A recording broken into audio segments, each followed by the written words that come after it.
Railway స్టేషన్లో కూర్చుంటే, ఎయిర్పోర్ట్లోనూ railway స్టేషన్లో కూర్చుంటేనే వీళ్ళ నాన్న వస్తాడు మళ్ళీ. వచ్చి రా నా కూతురు నీకు కావాలి అని చెప్తాడు.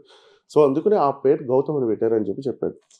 సో ఇలాంటిదంటే మనం అక్కడ పుట్టిన ఐడియాలజీ ఏంటంటే ఓకే మనం ఏది రాసినా ఒక సెన్సిబిలిటీ ఉండాలి.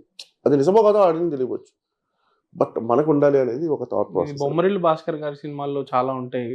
ఉంటాయి. నాకు చాలా ఇష్టం ఆయన రైటింగ్స్. మీకు బాగా ఇష్టమైన ఫిల్మ్ మేకర్స్? నాకు ఇప్పుడు ప్రెజెంట్ నాకు జంజాల్ గారు అంటే చాలా ఇష్టం బేసిక్గా. తర్వాత ఇప్పుడున్న జనరేషన్లో అయితే నాకు heart to the core fan of puri గారు అంతే. పూరి గారు చాలా ఇష్టం. త్రివిక్రమ్ గారు చాలా ఇష్టం. ఇది కిరణ్ చెప్పారు like this guy is a mix of puri and Trivikram. అదే బ్రో వాళ్ళ ఇన్ఫ్లుయెన్స్ ఖచ్చితంగా ఉంటుంది మన మీద. ఎందుకంటే మనందరం సినిమాలు చూస్తూనే పెరిగాం. సో దాంట్లో ఏంటంటే ఎవడో ఒకడు పాత్ని బ్రేక్ చేస్తాడు. ఆ బ్రేక్ చేసినప్పుడు ఏంటంటే వాడు ఏం చెప్పినా చాలా అందంగా ఉంటుంది. ఎందుకు అందంగా ఉంటుంది? వాడు నిజంగా చెప్తున్నాడు కాబట్టి. అది త్రివిక్రమ్ గారు మాట్లాడితే ఒక వైబ్ ఉంటుంది. పూరి గారు మాట్లాడిన ఒక వైబ్ ఉంటుంది.